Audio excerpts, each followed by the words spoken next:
Okay, I've got something for you. The new parts have been fitted to the car.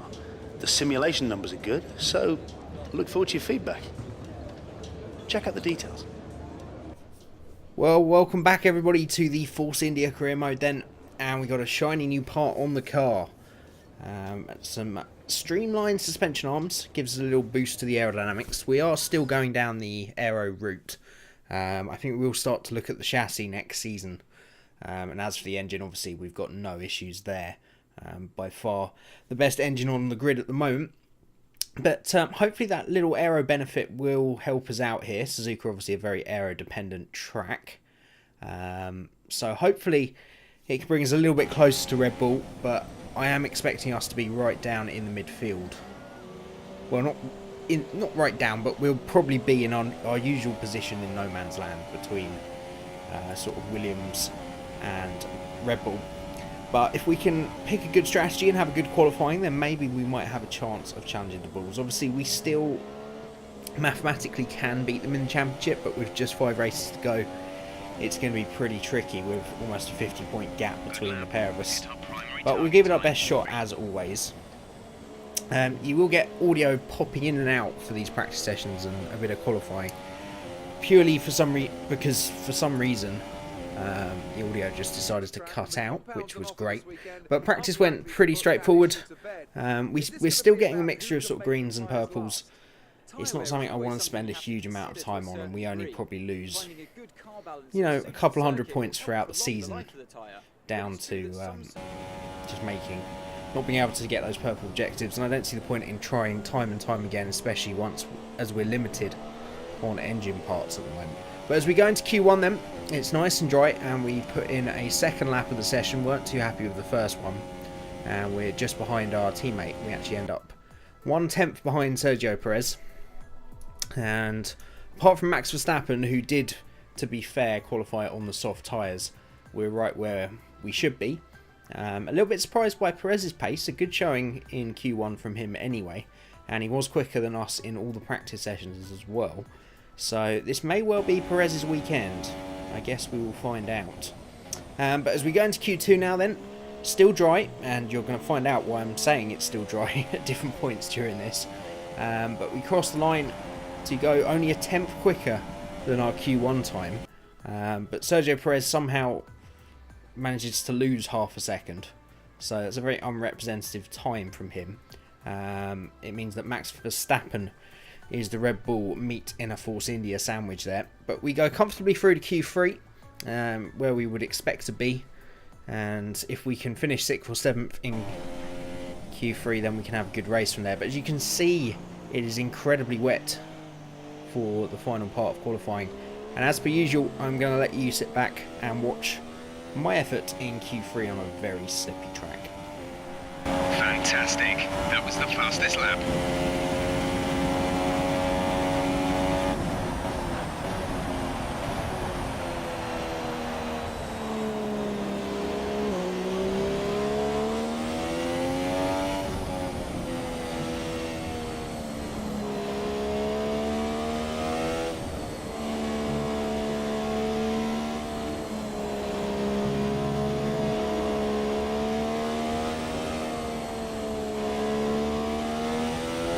We should see heavy rainfall on track in about 10 minutes.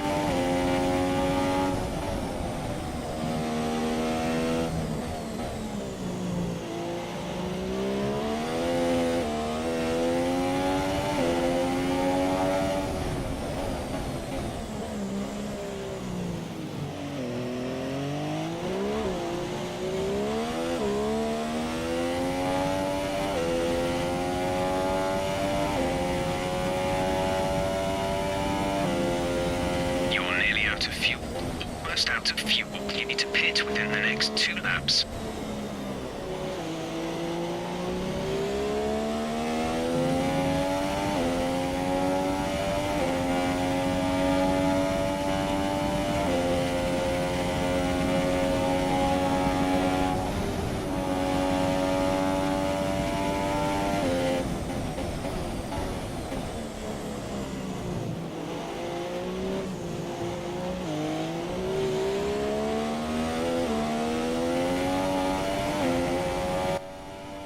As we come out the final corner then, desperately trying to keep hold of the throttle and the car, we cross the line in what we think is a fairly competitive time. This was about our third time lap on these tyres, but it turns out we're quite a way off the pace.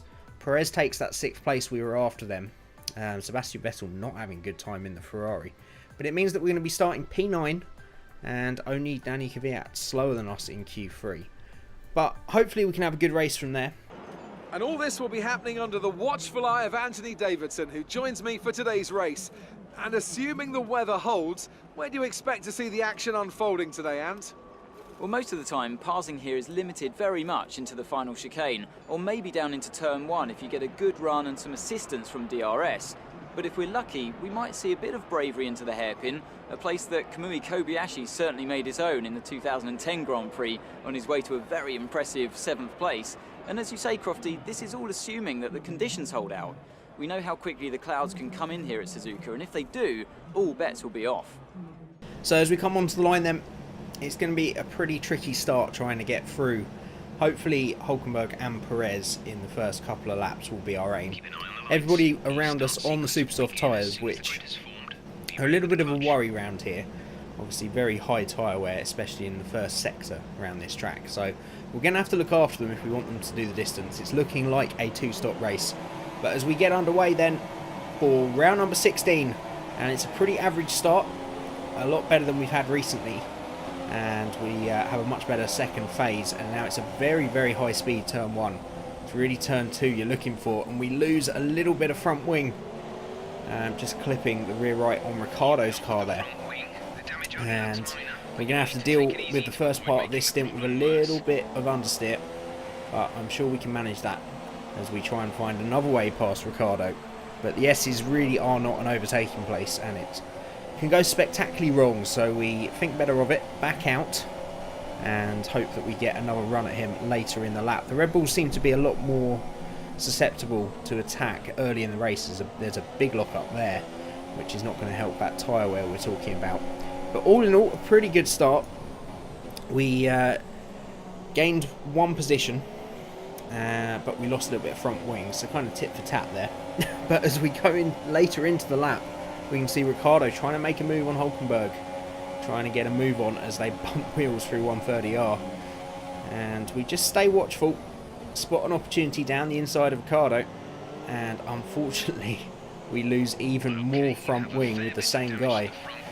Danny Rick may well be always smiling, but he'll be smiling a little bit wider after those couple of little incidents that are really going to take us out of the race in this first part, because there's no way we're going to be able to carry on losing the amount of time we would with half a front wing. So we're going to have to come in on lap 2, and this prompts a little change in strategy. We did want to do super soft, but we're going to put the medium tyres on as it is only lap 2, and hopefully take them long enough into the race to be able to do just one more stop onto the soft tyres. But we changed the front wing then, obviously even more pain than just the early stop, and we're going to come out stone last and a long way away from the field. But you never give up in Formula 1. There's so many great examples of when drivers have not given up, and 1 safety car and we could be right back into this. So we go on to lap 5 now. We're starting to put in some consistent times, and we're consistently catching those cars ahead. And we can see that Danny Kvyat has made a very early stop off those super softs onto the soft tyres. And of course Kvyat was just behind us when we stopped, and you can see just how much time we've managed to make up on these medium tyres as we just get out ahead of the Russian. And this is good news, because it means if we can take these medium tyres long enough, we're right back where we were. And obviously these guys are having to pit fairly early anyway off the super softs, so we probably only stopped early by around about 2 or 3 laps, so not that much pain taken.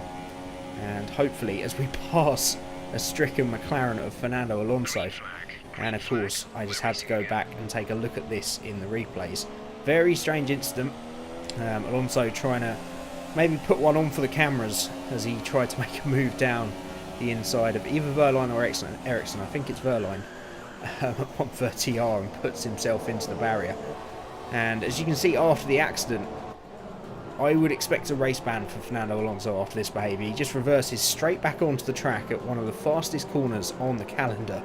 And first up, a Sauber narrowly misses him, then his teammate narrowly misses him, and he reverses a little bit more. Very, very dangerous from Fernando Alonso, and he'll be seeing the stewards after that one.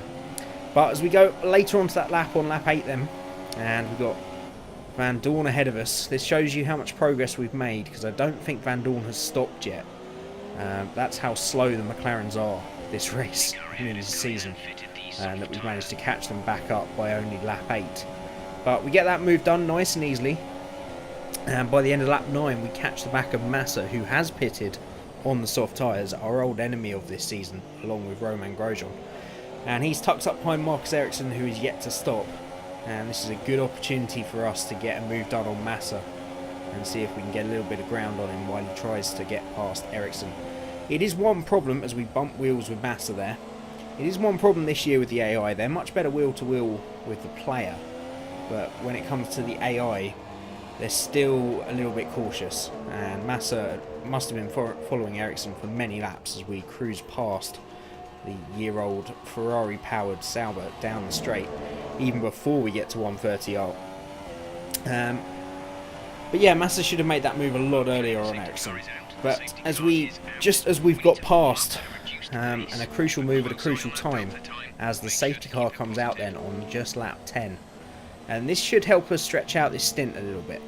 Obviously, we need to go a bit further on these medium tyres than they maybe could have done, and this opens up the possibility of going on to the super softs for the final stint. And we're given another little greasy bonus as Sainz just clean drives off the track with apparently a problem, and then we're asked to overtake Van Dorn, who's a lap down. But the weird thing about this, obviously in a safety car the lap cars normally overtake rather than letting cars back through, although a lot of people have suggested that it's a much better option to just let the cars go back through. Just before I finish that point, we'll see what happened to Carlos Sainz. We've gone back to the Pirelli tyres of old as he gets a puncture on the inside curb at almost no speed at all. And we're going to go with the restart here then. And we struggle a little bit for traction out of the final corner. One of the most uneven and bumpiest final corners on the calendar, that one. And we lose a little bit of ground to the two Red Bulls ahead, but the main thing here is to keep the gap to the cars behind. We've got the opportunity of the fact Ericsson has yet to stop and is holding those guys up a bit, so there's a chance for us to gap the guys we're racing, and then maybe in the final stint we might be able to threaten Red Bull. But as we go on to lap 18 then, and some of the other guys starting to make their final stop ahead of us. But we're going to go as long as we can on these mediums. We've already made the decision that we're going to try and go onto the super softs for the final stint.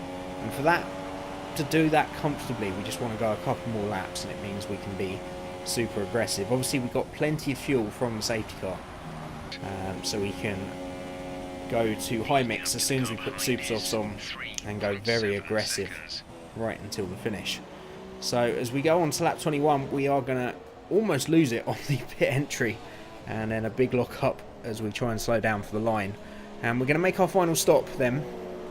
No idea where we're going to exit at this point. We want to try and get out ahead of Massa, Perez and co, and you can see them coming down the pit straight there, and we have managed to get that done.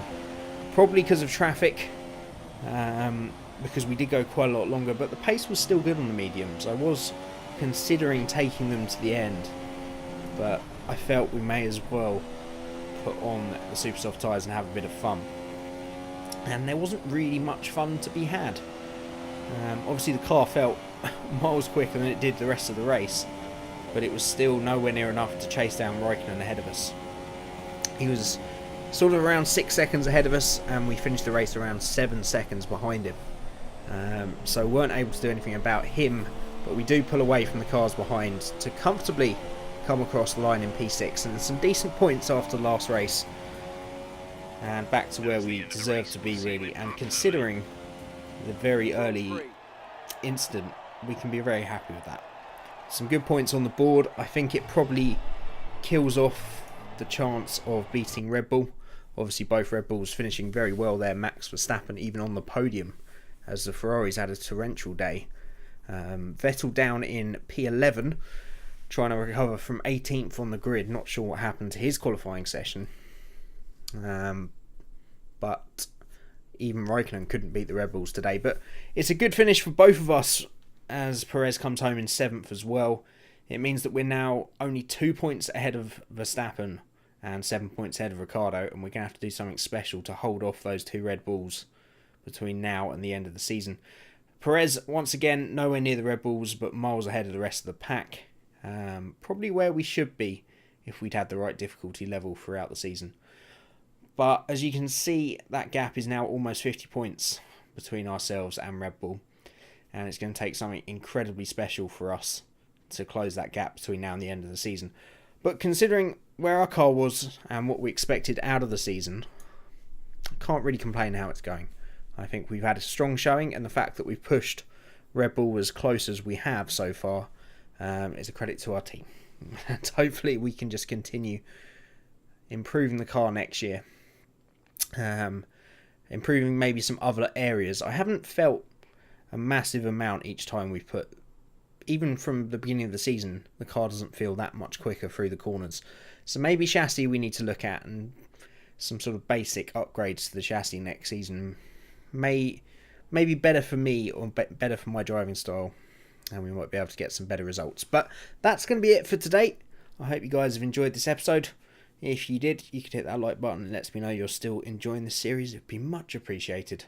If you're new, then you can subscribe, go back and watch the series again. Go and check out some of the Motorsport Manager content as well. I've been told that's very popular with the kids, so go and take a look at that. And as always, everybody, thank you so much for watching, and I'll see you again next time.